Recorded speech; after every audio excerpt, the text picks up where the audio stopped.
My name is Gavin Evans, and this is my review of Spontaneous. Now, this is a movie that came out in 2020, and when I watched it for the first time, I absolutely loved it. I thought it was original, hilarious, romantic, tense, and really emotional.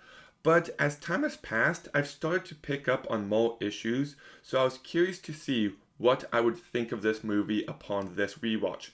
And I have to say, I still like this movie, but it's nowhere near as good as I remember it being.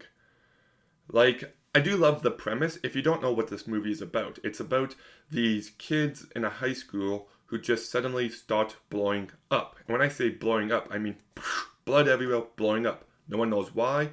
We don't find out why. It just happens throughout the entire movie, and it focuses on these two characters that fall in love during this mess. And I think that is such a great, unique premise.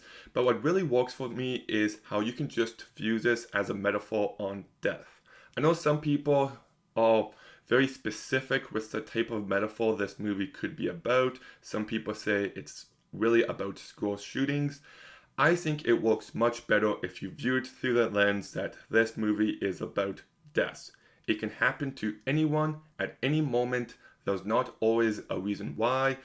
It's just unavoidable, inevitable, and we all just have to deal with it. You can choose to cope with it in healthy ways or non-healthy ways. It can happen to people we don't really know, and it doesn't affect us all too much, but then if it does happen to someone we've talked to before, it affects us a lot more.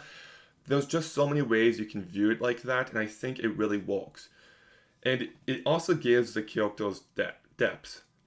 There's one scene where the parents are staying up late waiting for their daughter to come home, and you see that a lot in movies. But here, it adds a new layer to the parents where you understand their mindset that their daughter could blow up at any moment. And you do feel the emotional weight behind it all. You just feel this dread, this loss that everyone is going through. And it's really effective at that, and it creates for some really tense moments. There's one scene in particular where people are just popping left, right, and center, and you just feel the chaotic nature of it. So that is when the movie is at its absolute best. I also do think Brian Duffield directs this movie pretty well. It does kind of give me the feel of Euphoria and nowhere near as good as that show, but I still think he's able to make it his own thing. You've got characters talking to the camera and breaking the fourth wall. You've got lots of narration. But I would say overall he's able to balance it all out. And I like the music in this movie. It's composed by Joseph Trapnese, and it's pretty much just one track, but I liked that one track. And this movie stars Mrs.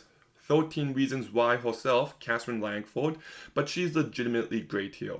She's able to bring depth to this movie and layers to her character. Well, she tries to just get past these hard times with making a bunch of jokes and drugs and drinking, but you do see how things do start to bother her more and more as the movie progresses, and all that pain and sorrow rises to the top. Great performance. You've also got Charlie Plummer, who, I'm not going to lie, I don't want to say he does a bad job, but there's just this really weird quality to him, and not in a good way. Like the way he laughs and smiles, it doesn't feel natural. It's not a bad performance, he's perfectly fine, but he's not to the level of Catherine Langford. And because of that, the romance isn't a highlight for me. It's got sweet enough moments, it's got funny enough moments. I like the fact that he's a big movie nerd, so they make references. Like, there's one scene that kind of reminds them of E.T., so there's just like E.T. Call Home, and they're being geeks about it together. I like that. But it's not as good as I think the movie thinks it is. You've also got Yvonne Orji and Haley Law, who I think do a perfectly fine job.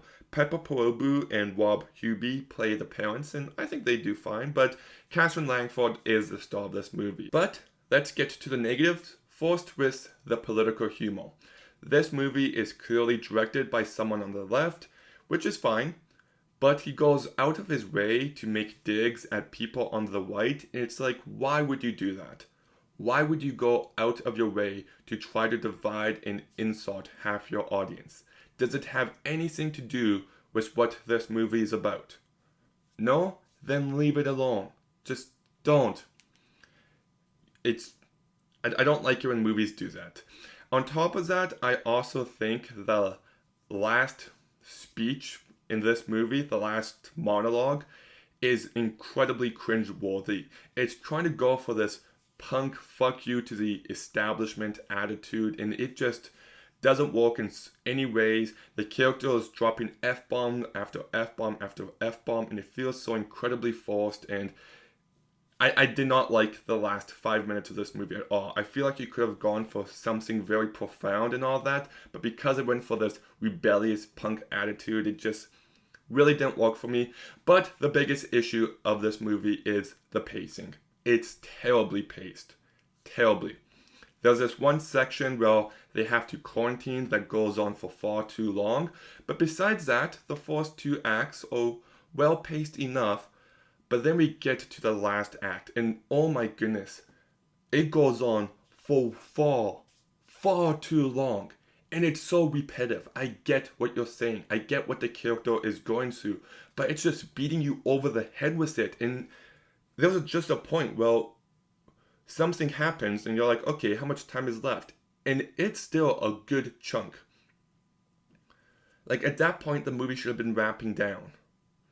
And yeah, the last act goes on for far too long. It's not a movie I see myself re-watching a bunch more times in the future just because of how much this last act goes on for. It's just, no. But I still like this movie. I love the unique, original premise it has. I love how it's looking at death and how it affects us all, and I think it does so in some meaningful ways and very emotional ways. And I think the main performance is great, and the directing is good enough. Has pacing issues, didn't like some of the political humor, and I don't think the romance is as good as the movie thinks it is, but this is still a good movie that you should check out if you haven't seen. So I'm going to go ahead and give Spontaneous, what am I going to give it? I feel like being spontaneous and say 6 out of 10. Did you watch this movie? What did you think about it? Let me know in the comments down below. Make sure you like, make sure you comment, make sure you subscribe. Stay tuned for some more videos soon, and Gavin out.